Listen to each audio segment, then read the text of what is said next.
यहाँ पे क्वेश्चन लिखा हुआ है if A and B are square matrix of same order such that A B equal to B A then prove that by induction A B to the power n equal to B to the power n A further prove that A B to the power n equal to A to the power n B to the power n for all n belongs N.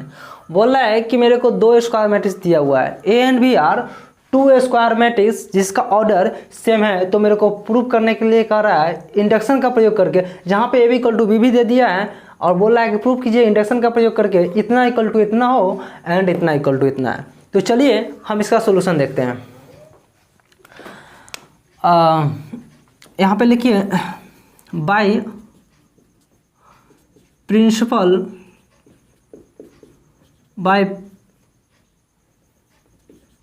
Principle of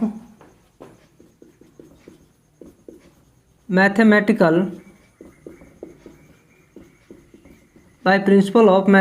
induction.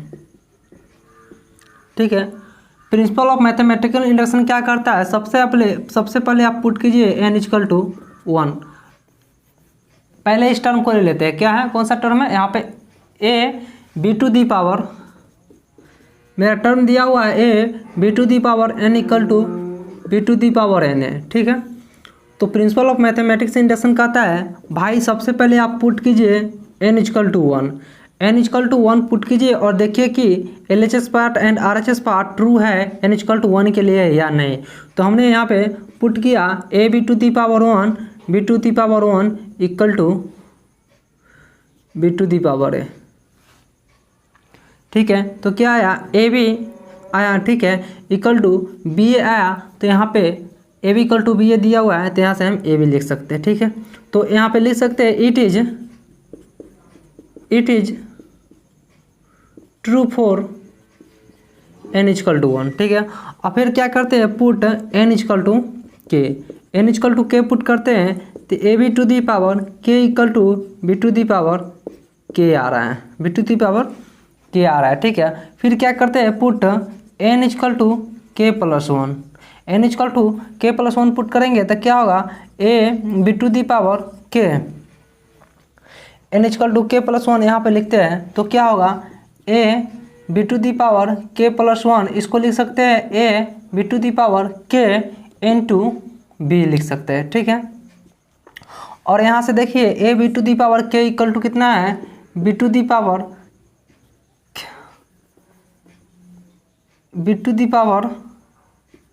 के A B है, यहाँ से लिख सकते हैं। अब ए B equal to क्या है, बी है। ठीक है, तो यहाँ से लिख सकते हैं बी के बी है। ठीक है, यहाँ से हो जाएगा B to the power k plus 1 A आ गया, A B to the power k plus 1, A B to the power k plus 1, therefore it is true for n equal to k plus 1। यहाँ पे n equal to k plus 1 के लिए भी क्या हुआ, ए true हो गया। ठीक है, अब तो बोल सकते हैं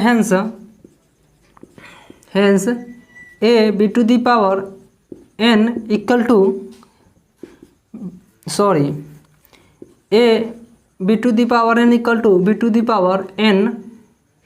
पावर एन है। ठीक है, ए मेरा प्रूफ हो गया। अब देखिएगा दूसरा का पार्ट में क्या बोल रहा है कि A to the power n equal to A to the power n B to the power n. तो क्या करेंगे, सबसे पहले पुट करते हैं n equal to 1, n equal to 1 put करेंगे तो A B to the power 1 equal to A to the power 1 B to the power 1 आ रहा है। ठीक है, ठीक आ रहा है, मतलब कि ए बी आ रहा है। इसका मतलब है कि it is true for n equal to 1। अब क्या करते हैं, put n equal to k put करते हैं, तो क्या होगा, A B to the power k equal to A to the power k B to the power k. अब क्या करते हैं, put n equal to k plus 1, तो क्या होगा, A B to the power k plus 1 equal to A equal to क्या होगा, A to the power equal to क्या होगा, A B to the power k into A B. अब यहाँ पे देखिएगा A B to the power k का value है A to the power k B to the power k A A B है। अब यहाँ से आप देखिएगा B to the power k ए का वैल्यू है A B to the power k, क्या होगा A to the power k A B to the power k B equal to क्या होगा A to the power k plus one B to the power k plus one. मतलब क्या आया A B to the power k plus one का value आ गया। तो hence लिख सकते हैं hence therefore it is true for n equal to k plus one, k plus one के लिए भी ट्रू है। हेंस बोल सकते हैं H N hence A B to the power n equal to क्या हो जाएगा A to the power n B to the power n। देखिए भाई हमने इस क्वेश्चन को बहुत आसानी तरह से सॉल्यूशन कर दिया है, ठीक है। अब बात रही समझाना कि आखिर मैंने इस क्वेश्चन को सॉल्व कैसे किए। देखिए क्वेश्चन में बोल रहा है भाई कि A and B two matrix है सेम ऑर्डर का और कंडीशन भी दे दिया है A B equal to B है। तो आपको प्रूव करना है A B to the power n equal to B to the power n है, पहला पॉइंट था। दूसरा में प्रूव करना है A B to the power n equal to A to the power n B to the power n. तो इस question को सॉल्व करने से पहले हमको सोचना होगा कि आखिर करेंगे कैसे। तो चलिए इस क्वेश्चन को सॉल्व करने के लिए प्रिंसिपल ऑफ मैथमेटिकल इंडक्शन का यूज किया है। प्रिंसिपल ऑफ मैथमेटिक्स इंडक्शन क्या कहता है, सबसे पहले आप सबसे पहले n इक्वल टू वन रखिए कंडीशन में, जो यहाँ पे प्रूव करना है उसमें, ठीक है। और वहाँ पे देखिए LHS पार्ट RHS पार्ट के इक्वल हो रही है या नहीं हो रही है, तो बोल सकते हैं it is true for n equal to one. फिर क्या करेंगे उस पार्ट में, मतलब जो दिया हुआ है उसमें n इक्वल टू के रखेंगे, ठीक है, n इक्वल टू के रखेंगे। फिर क्या करेंगे n equal to k plus one रखेंगे और n equal to k plus one रखेंगे।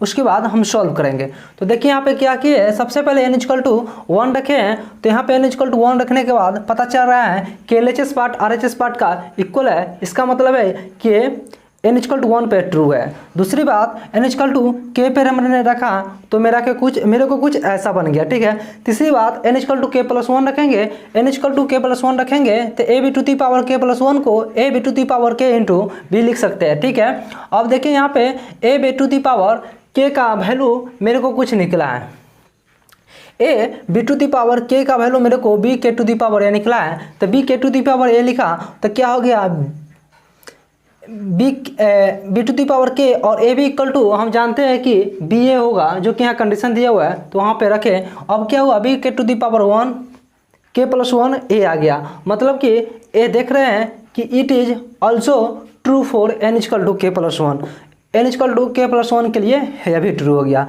दूसरा का पार्ट में क्या बोलना है कि A B to the power n equal to A to the power n B to the power n होना चाहिए। तो हमने क्या किया प्रिंसिपल ऑफ मैथमेटिकल इंडक्शन का प्रयोग किए। सबसे पहले n इक्वल टू वन रखे, ठीक है, n इक्वल टू वन रखे तो मेरे को कुछ ऐसा आ गया। यहाँ पे देखने को मिल रहा है कि A B equal to B A और A B equal to A B है, मतलब कि LHS पार्ट RHS पार्ट का इक्वल है। इसका मतलब it is true for n equal to one. दूसरा पॉइंट है n इक्वल टू के रखना है, n इक्वल टू के रखे तो A B to the power k equal to आ गया A to the power k B k आ गया। और फिर क्या करेंगे put n equal to k plus one रखे है तो A to the power A B to the power k plus one रखे तो A B to the power k into A B आ गया, ठीक है। अब देख रहे हैं A B to the power k का वैल्यू यहाँ से A to the power k B to the power k आ रहा है, A to the power k B to the power k आ रहा है। यहाँ पे हमने लिख दिया और फिर ए बी लिखा। अब यहाँ पे आप देखिए ए to the power k A to the power के को हमने छोड़ दिया और B to the power k into A, B to the power k into A का वैल्यू भी हमने निकाला है। B to the power k into A का वैल्यू भी यहाँ से देखने को मिल रहा है A B to the power k. तो हमने क्या किया A B to the power k यहाँ पे पुट कर दिया और मेरे को देखने को मिल रहा है कि ए मतलब कि इसका बेस सेम है तो पावर ऐड हो जाएगा। पावर ऐड होने के बाद ए to the power k plus one आया, फिर यहाँ पे भी बेस सेम है तो पावर ऐड हो जाएगा तो B k to the power k plus one आ गया। अब मेरे को देखने को मिल रहा है कि LHS पार्ट RHS पार्ट का इक्वल हो रहा है। इसका मतलब है it is true for n equal to k plus one. तो हम हेंस बोल सकते हैं A B to the power n equal to A to the power n B to the power n। तो इस तरह से इस क्वेश्चन का मेरा प्रूफ हो गया। आप लोग इसको अच्छे तरह से एक बार दो बार कीजिएगा, आपको समझ में आ जाएगा।